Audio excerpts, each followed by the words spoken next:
क्या है, बिहार में क्या है, जब आप बिहार के मैप को देखते हो तो बिहार के मैप को जब आप देखते हैं तो कुछ इस प्रकार का है ना, और यहाँ पे नदी जा रही है, ठीक है, गंगा नदी।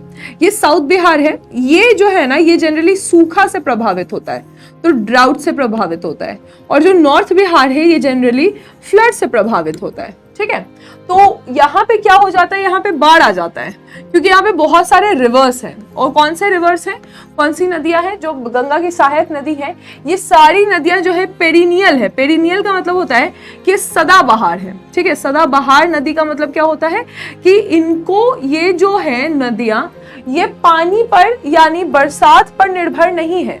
ये नदियों को कहां से पानी मिल रहा है, इन नदियों को ग्लेशियर से पानी मिल रहा है। ग्लेशियर का मतलब क्या होता है कि जो बर्फ होता है, बर्फ के पिघलने से, जो बर्फ का बड़ा बड़ा टुकड़ा होता है, ये बर्फ के पिघलने से इनको यहाँ पे पानी मिल रहा है। तो नॉर्थ बिहार की जो नदियां हैं जो गंगा में आकर मिल जाती हैं, विलीन हो जाती हैं, जो गंगा की सहायक नदी है, उनको पानी कहाँ से मिल रहा है, उनको पानी बेसिकली ग्लेशियर से मिल रहा है, ग्लेशियर के पिघलने से मिल रहा है। और जो ड्राउट क्यों हो रहा है, क्योंकि जो साउथ बिहार की नदियां हैं, यानी जैसे सोन जो है वो अमरकंटक से आके मिल गई, यहाँ पे अजय नदी है, ठीक है, पुनपुन है, फाल्गु है, तो ये सबको नदी कहाँ, ये सबको पानी कहाँ से मिल रहा है, ये रेन फेडेड है, ये रेन फेडेड नदियां हैं, यानी कि इनको बारिश से पानी मिल रहा है।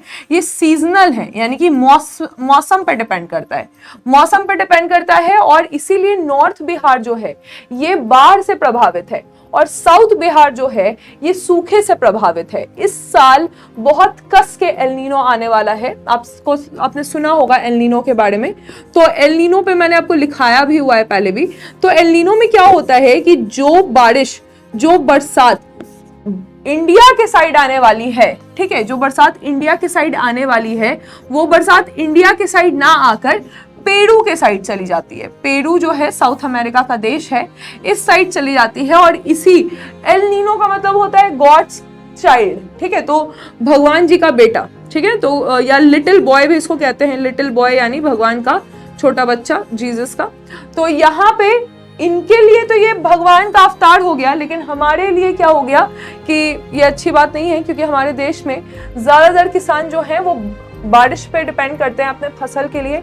एक तो वो इशू है और ऊपर से क्लाइमेट चेंज का भी बहुत बड़ा इशू है, राइट। तो अभी क्या होगा कि अगर बरसात कम होगी तो ड्राउट हो जाएगा बिहार में, नीचे सूखा पड़ जाएगा।